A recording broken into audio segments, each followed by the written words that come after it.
Yunusobodda shokolad narxiga shokolad uy topib qo'yilib 240 kvadratli. Bu fasad ko'rinishi, ikkinchi qavatdan olyapman. Hovlilarni ko'rishingiz mumkin. Bitta mashina bemalol ketadi. Bu yoqdan odamlar kirish uchun joy, ziloniy zonalar bor.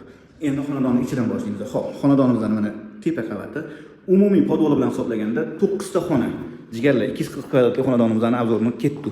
Chiroyli qilib aboylar qilib qo'yilgan, lyustralarni zorlardan. Hovli ko'rishingiz mumkin. Chiroyli qilgan agrozinalar bilan, perilalar bilan qo'yib qo'yilgan. Bu yoqda bo'lsa yana bitta ota-onalar yotoqxonasi. Hamma joy 100% ta'mirdan chiqarib qo'yilgan tayyor xonalar.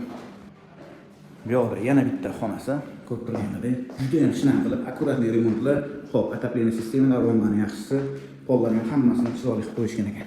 Eshiklarning ham dizayniga alohida e'tibor beramiz. Xo'p, bu yoqda bo'lsa, sanuzeli. Unitaz joylashadi, bu yoqda vannalar joylashadi. Hamma shart-sharoiti bor. Xo'p, pastga tushamiz, pastga tushirishda tak. Yana bitta xo'p. Bu hovlimizda o'sha ikkita xona bor. Mana o'zining oynalari bilan ko'rib turganingizdek, bitta yotoqxona cho'tka qilib qo'yilgan. Aboylarni ham ko'rishingiz mumkin, alohida dizayn bilan. Xo'p, bu birinchi qavatdagi zalimiz. Lyustralari, galagilar hamma ishi bitirib qo'yilgan. Aboylarni ham sifatlisidan foydalanib, chiroyli qilib, romlarni qo'yib, chiroyli qilib qo'yishgan. Xo'p. Bu yoqda bo'lsa kuxnya qismimizda. Kuxnyani ham ko'rishingiz mumkin. Shinamgina, mana bu yoqqa bitta mebel qo'yasizlar.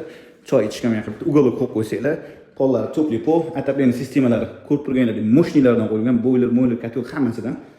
Xo'p, bu yoqda yana bitta sanuzeli. Podvol qismiga tushamiz hozir. Xo'p.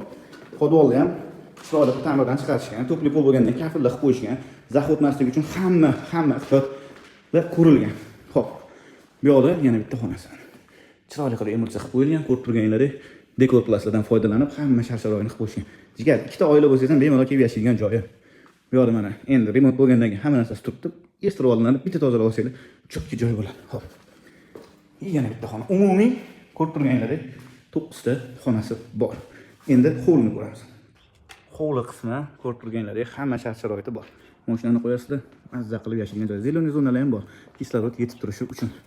Xo'p, bu xonadonimizga uy egalari tomonidan bor yo'g'i 180 ming AQSh dollari so'ralyapti. Aralash obzornoma bilan siz ozgina skidkan qilib beramiz. Pastdagi raqamlarga aloqaga chiqing. Yunusoboddamiz. Manzilimizda aytib o'tgandek, Yunusobod Bodomzorda joylashgan. Tashqi ko'rinish ko'ryapsizlar. Polni hamma narsasi bitirilgan. Kiyim-kechak bilan kelasiz, yashaysiz. Darvoza, eshik hammasi shinam mahalla, chiroyli ko'chalar. Aloqaga chiqurasizlar, joningizda sog' bo'lsin.